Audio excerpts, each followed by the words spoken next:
market's about to crash. Maybe not. I don't really know. All right, guys, let's have a conversation about the market. So with the new administration taking charge, what do I think this is gonna do for the markets? I've never really before been so conflicted in my perspectives in terms of what the market might or might not do. I really feel like we're on the edge of something. We can easily fall on one side or the other side.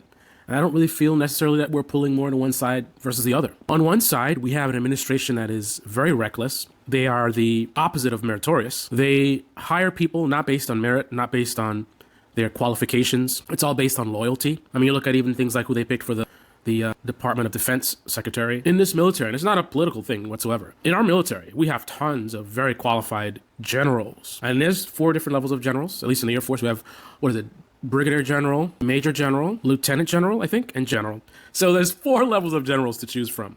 General being the absolute highest rank in the military. Someone that would have a lot of experience in managing large teams and budgets and things like that, even on the political side, because generals kind of get into the political side of things. I mean, you could even look at lieutenant colonels just under generals. But instead, I believe Pete Hegseth was a captain or something. Either way, definitely, by no stretch of the imagination, is he the most qualified. So, and again, it's not about politics. They could have picked a conservative general, someone that likes Trump or whatever. They could have done that. But instead, they chose someone who probably is the most loyal.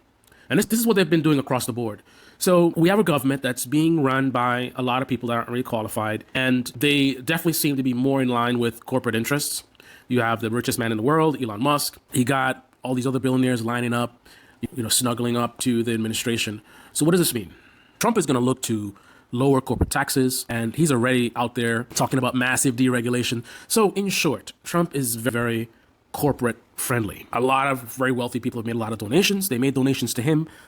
They're going to expect some return on their investment. So Trump is probably going to do a lot of things that they want, which is going to maximize their profits. We see a lot of things that are leaning towards a lot of rigging of our institutions. So in short, it's a little bit of a wild west right now in our government. And I can only expect or anticipate that, some of these corporations are going to take advantage of, sort of the wild west administration we have going right now and leverage it to, again, maximize their profits. If they maximize their profits, that sounds good for the stock market in terms of investing. However, the other side of the edge that we're on is the consequence of the incompetence, right? You have a lot of people that weren't hired based on merit and experience, but hired based on loyalty, which is good for Trump. They'll be loyal to him. They're not going to push back. But even look at how a corporation runs.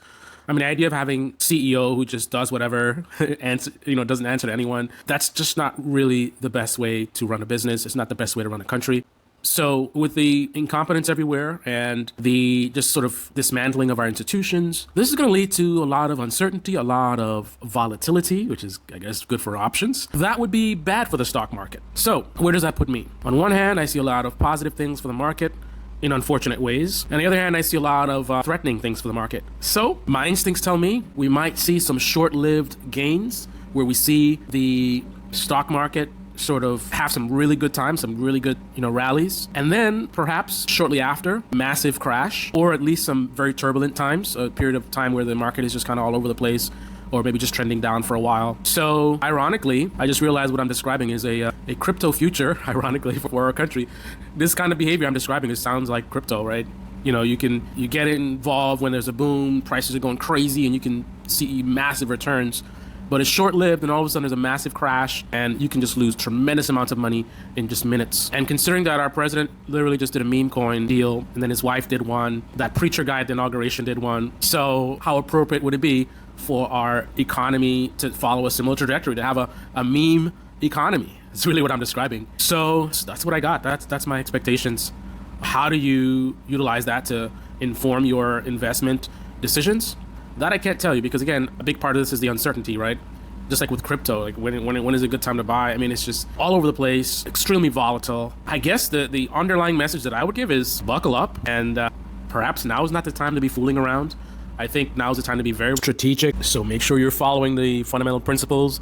Diversify your portfolio. Don't be all invested in one sector or one particular type of asset class. I would be overall probably more cautious. If you want to take advantage of some of the volatility, sure, a smaller part of your portfolio, you could do some aggressive moves.